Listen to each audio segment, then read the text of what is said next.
What conspiracy theory do you believe to be true? What evidence led you to this conclusion? I believe in the mattress store conspiracy. So the conspiracy is that mattress stores are for money laundering.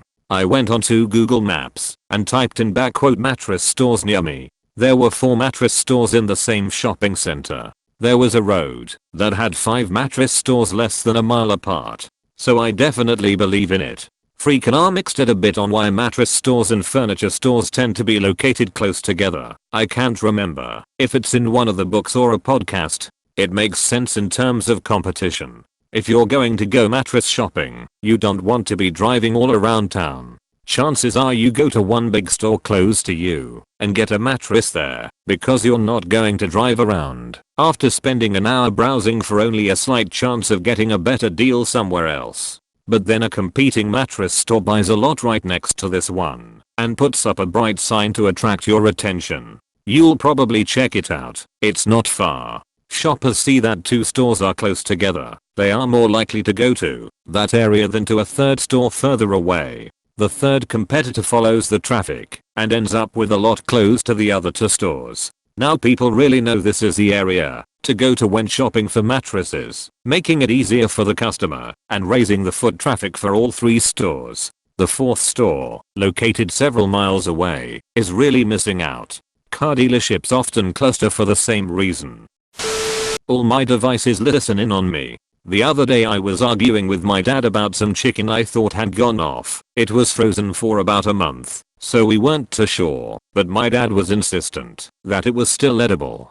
Dad decided to ask Google, and lo and behold the related searches even from the first letter were, is chicken edible after being frozen for a month, and how long can you freeze chicken before it goes off? Also, my mum and I use this tactic where, if we need to ring up a company about something, and it puts us in a queue, we swear at it. It then puts you on a priority list and you don't have to wait as long.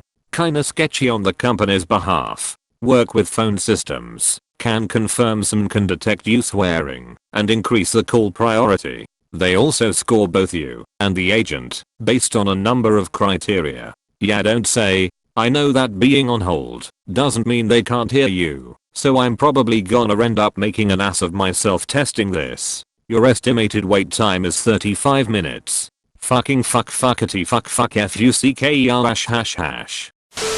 The whole child pedophile ring happening in us politics. Epstein had too many friends in high places. Not really a conspiracy theory, this happened. Edit. The title says conspiracy theory. I was going off that. I think there's a whole lot more people involved. No need to think. You can literally look up the Lolita Express flight logs. I believe there is a ridiculous amount of pedophilia among the upper echelons of society. Whether it is uncovered in the Catholic Church, British Parliament, Hollywood, Washington DC, Saudi Arabia, the mainstream media doesn't seem interested in shining a light on the networks and procurers who allow this practice to thrive. Remember when Sacha Baron Cohen inadvertently uncovered an underage sex service in Las Vegas? Imagine the demand required for this heinous practice to exist. Offered by the concierge no less. https://www.vanitafur.com/hollywood/2018/12/Sacha Baron Cohen Vegas pedophile ring. VERSO equals TRUE. Who is the mystery party requesting secrecy in Jeff Epstein's sex trafficking suit? https://www.politico.com/story/2019/03/Jeffrey Epstein related lawsuit 1,229,908. Why was Johnny Rotten banned from the BBC for attempting to expose Jimmy Savile for sickening crimes against children? https://www.theguardian.com/music/2015/sep/24/ John Lydon says he was banned from BBC over Jimmy Savile comments. These types of stories are far too common, and they do not receive the attention they deserve. Edit. I left out Pizzagate because most people check out at that point, and this issue is too important for people to disregard. Just remember that Comet Pong is not Pizzagate. It first gained traction after the infamous spirit cooking emails were released by WikiLeaks. Soon after, readers began discovering cryptic emails using code words like pizza, pasta, etc. Tony Podesta's taste in art, which features disturbing images of sexualized children, was later brought into question. Remember, Comet Ping Pong is irrelevant. Don't let the media move the goalposts. Malaysia Airlines Flight 370 wasn't an accident. There were definitely external forces that catalyzed its disappearance. The flight path was diverted many times and there was a lot of shady stuff about some of the passengers and the pilot of Flight 370. We may never know unless the plane is found. I've heard this before, but curious on what your thoughts are as to what may have happened to the plane and its passengers.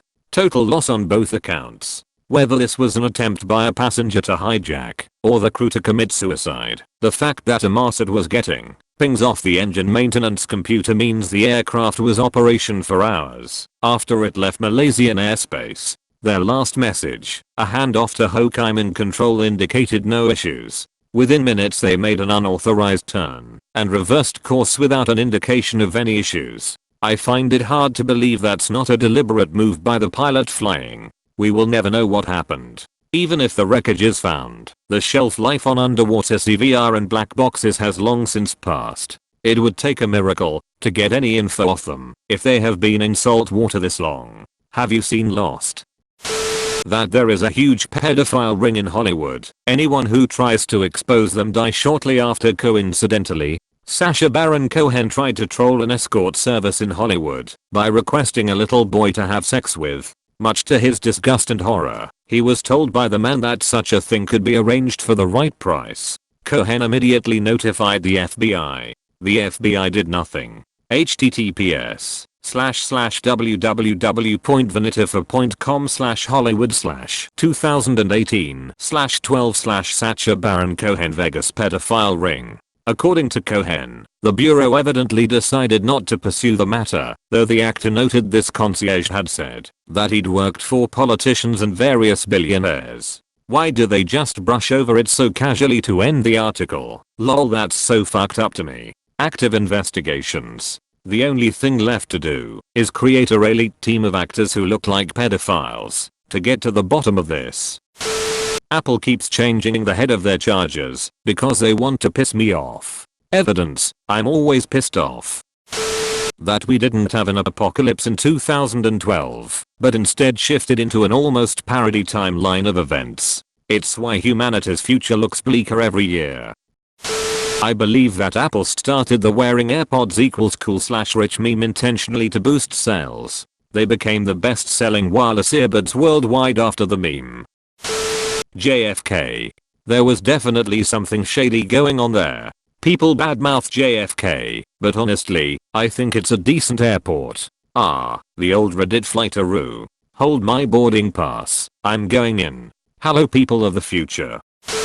I'm starting to believe anti-dandruff shampoo actually causes dandruff. It doesn't cause dandruff, it causes flaky scalp, whereas dandruff is caused by overproduction of oils. Flaky scalp is caused by dryness.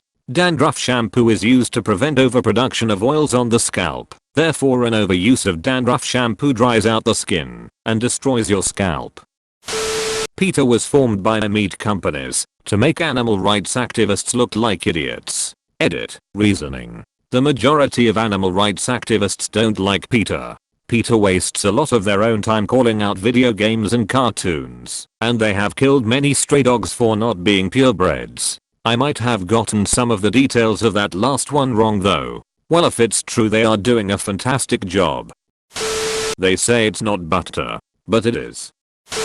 The USA will never add colleges to public funding, like they did high schools, because then the enlistment rate for the military would plummet. Source: everyone I know who joined the service just to help pay for school. Edit. Holy crap, this was a lot of notifications to wake up to. The question did say conspiracy theories you believe, so the comments arguing blatantly against my comment just make me giggle. And thanks kind stranger for my first silver. I never would have thought that this little comment would blow up. This one is interesting. In addition to this, the federal government makes a ton of money off of student loans. Source: just took out 70k with 6+% interest rate that will accumulate for a minimum of 4 years before I even start to pay them off. Multiply this by every student that doesn't default on their loans, and that is a lot of money.